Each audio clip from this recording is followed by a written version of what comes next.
ಮಾತಿಗೆ ಮಾತು ಸೇರಿ ಜನಿಸಿದ್ದು ಪ್ರೀತಿ, ಮಾತಿಗೆ ಮಾತು ತಾಗಿ ಹುಟ್ಟಿದ್ದು ಭೀತಿ. ಸತ್ಯವನ್ನ ಮರೆಮಾಚಿ ಟ್ರೆಂಡಿಂಗ್ ನ್ಯೂಸ್ಗಳೇ ವೈಭವೀಕರಿಸತಕ್ಕಂತ ಕಾಲ.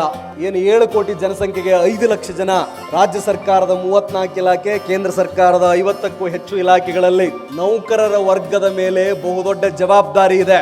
ವೆಂಕಟೇಶ್ ಅನ್ನೋ ಒಬ್ಬ ಪೊಲೀಸ್ ಪೇದೆ ಒಂದು ಆದೇಶ ಮಾಡಿದರೆ ಸಾಕು, ಇಡೀ ಊರಿನ ಹಿರಿಯರು ಅವರ ಮಾತುಗಳನ್ನು ಕೇಳಿದ್ದನ್ನ ನಾನು ನೋಡಿದ್ದೇನೆ. ಅವರ ಹೆಸರನ್ನೇ ಗುಪ್ತ ಶೆಟ್ಟಿಹಳ್ಳಿ ಅಂತ ಹೇಳಿ ಚಿಕ್ಕಮಗಳೂರಲ್ಲಿ ದಾಖಲಾಗಿದ್ದನ್ನ ನಾನು ಕಂಡಿದ್ದೇನೆ. ಒಬ್ಬ KS ಅಧಿಕಾರಿ, ಒಬ್ಬ IAS ಅಧಿಕಾರಿ, ಒಬ್ಬ ಪರ್ಮನೆಂಟ್ ಕ್ಯಾಬಿನೆಟ್ ಮಿನಿಸ್ಟರ್ಗೆ ಸಮ. ಈ ಜಗತ್ತು ನಾಗರಿಕತೆ ಹುಟ್ಟಿನಾಗಿನಿಂದ ಇಲ್ಲಿವರೆಗೂ ಸಕಾರಾತ್ಮಕವಾಗಿ ನಿರ್ಮಾಣ ಆಗಿದ್ದು ಮಾತಿನಿಂದಲೇ, ನಕಾರಾತ್ಮಕವಾಗಿ ಧ್ವಂಸವಾಗಿದ್ದು ಕೂಡ ಮಾತಿನಿಂದಲೇ. ಮಾತಿಗೆ ಮಾತು ಸೇರಿ ಜನಿಸಿದ್ದು ಪ್ರೀತಿ, ಮಾತಿಗೆ ಮಾತು ತಾಗಿ ಹುಟ್ಟಿದ್ದು ಭೀತಿ. ಮಾತನರಿತ ಮನಕ್ಕೆ ಮಾನ ಮರ್ಯಾದೆ, ಮಾತನರಿಯದ ಮನಕ್ಕೆ ನಾನಾ ತಗಾದೆ. ಸೊ ಭಾಷಣಕ್ಕೆ ಬೆಲೆ ಇದ್ದದ್ದು 10 ವರ್ಷದ ಪೂರ್ವದಲ್ಲಿ. ಇಂಟರ್ನೆಟ್ ಇಲ್ಲದ ಕಾಲ, ಕೃತಕ ಬುದ್ಧಿಮತ್ತೆ ಇಲ್ಲದ ಕಾಲ, reels, Snapchat, TikTok, mobile, WhatsApp ಇಲ್ಲದ ಕಾಲದಲ್ಲಿ ಯಾರೋ ಒಬ್ರು ಎಲ್ಲೋ ಬಂದು ಮಾತನಾಡ್ತಾರೆ ಅಂತೆ ಸಾವಿರಾರು ಜನ ಬಂದು ಸೇರಿ ಅವರ ಮಾತುಗಳನ್ನು ಕೇಳ್ತಾ ಇದ್ರು. ಆದರೆ ಇವತ್ತು ಜಗತ್ತಿನ ಯಾವುದೇ ಮೂಲೆಯಲ್ಲಿ ಏನೇ ಆದರೂ ಕೂಡ ಕ್ಷಣಾರ್ಧದಲ್ಲಿ ನಿಮ್ಮ ಕಣ್ಣೆದುರಿಗೆ ಬರ್ತದೆ.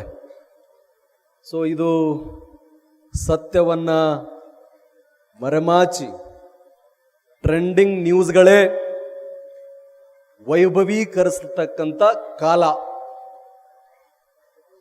ಏನ್ ಬಂದಿದೆ ಸರಿನಾ ತಪ್ಪ, ಸತ್ಯವೇ ಅಸತ್ಯವೇ, ಯಾವುದಾದ್ರೂ ವೈಯಕ್ತಿಕ ಸ್ವಾರ್ಥ ಇಟ್ಟುಕೊಂಡು ಈ ಪರ್ಟಿಕ್ಯುಲರ್ ವಿಡಿಯೋ ಅಥವಾ ಸುದ್ದಿಯನ್ನ ಮಾಡಲಾಗಿದೆಯೋ ಅಥವಾ ಬೇರೆ ಕಾರಣಕ್ಕಾಗಿ ಮಾಡಲಾಗಿದೆಯೋ, ಇದೇನೋ ಒಂದು ಹೇಳುತ್ತೆ ಯಾವುದೋ ಒಂದು ವಿಚಾರದ ಬಗ್ಗೆ.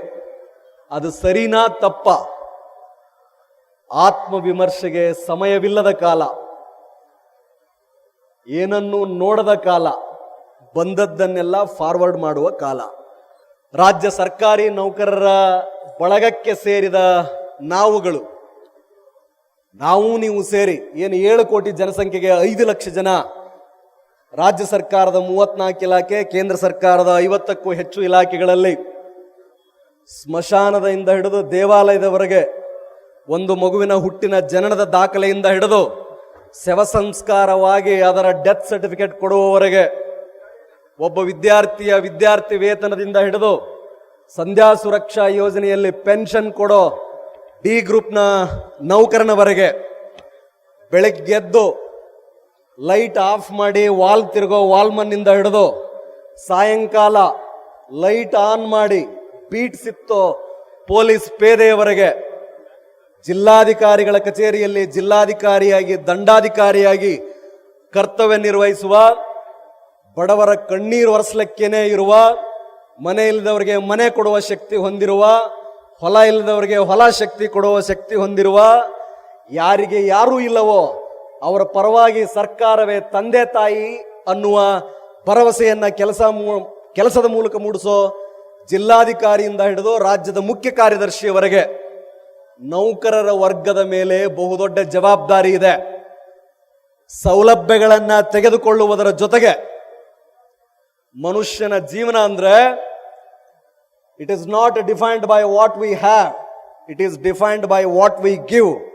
ನಾವು ಏನನ್ನ ಹೊಂದಿದೀವಿ, ಅಧಿಕಾರ, ಸಂಪತ್ತು, ಗುಣ, ವಿದ್ಯೆ, ವ್ಯಕ್ತಿತ್ವ ಅನ್ನುವುದಕ್ಕಿಂತ ಆ ವ್ಯಕ್ತಿತ್ವ, ಆ ಗುಣ, ಆ ಸಂಪತ್ತು, ಆ ಜ್ಞಾನವನ್ನ ಎಷ್ಟು ಕೊಟ್ಟಿದ್ದೀವಿ ಅನ್ನುವುದರ ಮೇಲೆ ನಮ್ಮ ಸಂಪೂರ್ಣ ವ್ಯಕ್ತಿತ್ವ, ಜೀವನ ನಿರ್ಧಾರ ಆಗುತ್ತೆ.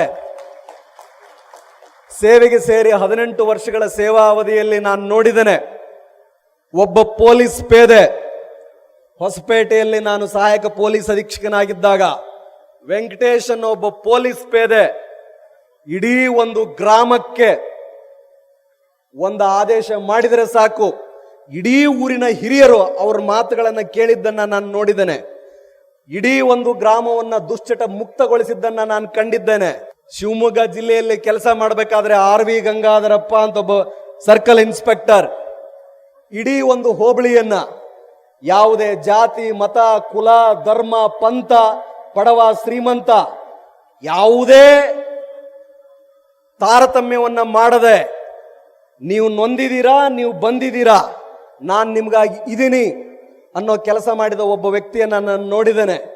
ಒಬ್ಬ PDO ಆಗಿ, ಒಬ್ಬ ಸಾಮಾನ್ಯ ಪಂಚಾಯತ್ ಡೆವಲಪ್ಮೆಂಟ್ ಆಫೀಸರ್ ಅಶೋಕ್ ಮಿರ್ಜಿ ಅಂತ ಬೆಳಗಾಂ ಜಿಲ್ಲೆಯಲ್ಲಿ ನಾ ಕೆಲಸ ಮಾಡಬೇಕಾದ್ರೆ ಇಡೀ ರಾಜ್ಯದಲ್ಲೇ 24 ಗಂಟೆ ಒಳಗಾಗಿ ಟಾಯ್ಲೆಟ್ ಕಟ್ಟಿ, ಸ್ಟ್ರೀಟ್ ಲೈಟ್ ಹಾಕಿ, CCTV ಹಾಕಿ, ಗ್ರಂಥಾಲಯವನ್ನ ಡಿಜಿಟಲ್ ಲೈಬ್ರರಿ ಮಾಡಿ, ಸ್ಪರ್ಧಾತ್ಮಕ ಪರೀಕ್ಷೆಗಳಿಗೆ ಮಕ್ಕಳಿಗೆ ಪಾಠ ಮಾಡಿ ಬಹಳಷ್ಟು ಜನ ನೌಕರಿಗೆ ಕಳಿಸಿದ ಒಬ್ಬ PDO ಅನ್ನ ನಾನು ನೋಡಿದ್ದೇನೆ.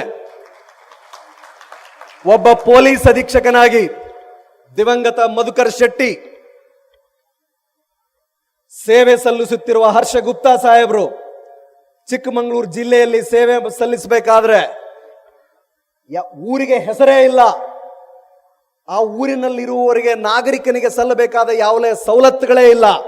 ಅದೆಲ್ಲವನ್ನೂ ಜೊತೆಯಾಗಿ ಒಂದು ಟೀಮ್ ಆಗಿ ಕೆಲಸ ಮಾಡಿ ಹೋಗಿ ಕೊಟ್ಟು ಅವರ ಹೆಸರನ್ನೇ ಗುಪ್ತ ಶೆಟ್ಟಿ ಹಳ್ಳಿ ಅಂತ ಹೇಳಿ ಚಿಕ್ಕಮಗಳೂರಲ್ಲಿ ದಾಖಲಾಗಿದ್ದನ್ನ ನಾನು ಕಂಡಿದ್ದೇನೆ.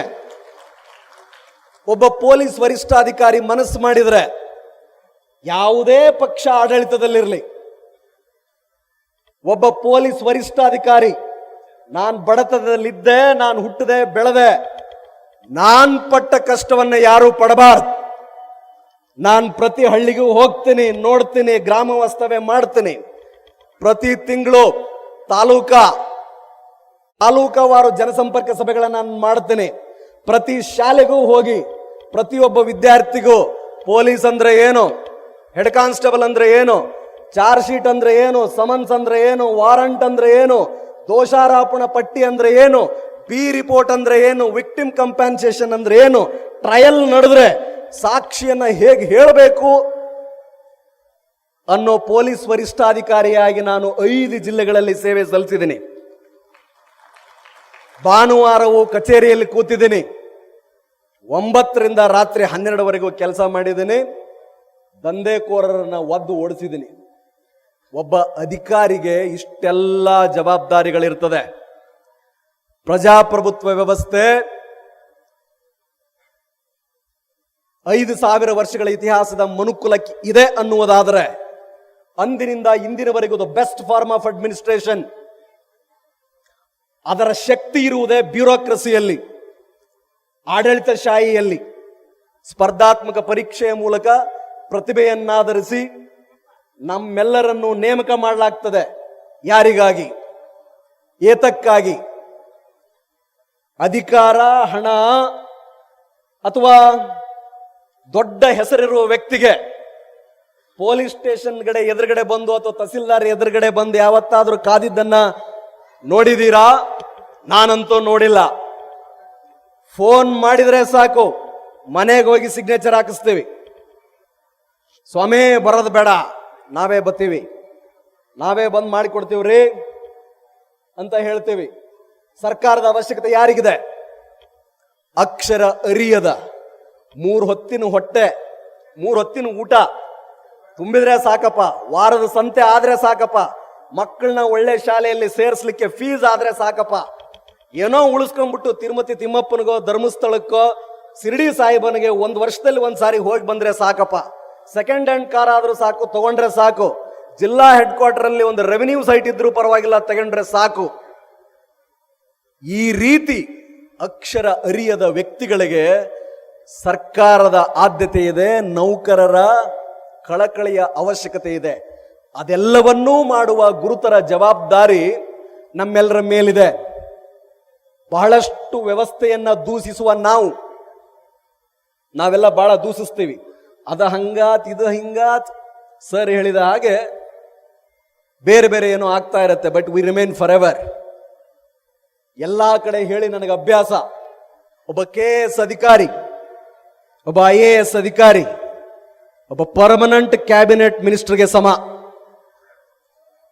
ಒಂದು ವೇಳೆ ಅವರ ಅಧಿಕಾರವನ್ನ ಜನಪರವಾಗಿ ಉಪಯೋಗ ಮಾಡಿದ್ರೆ,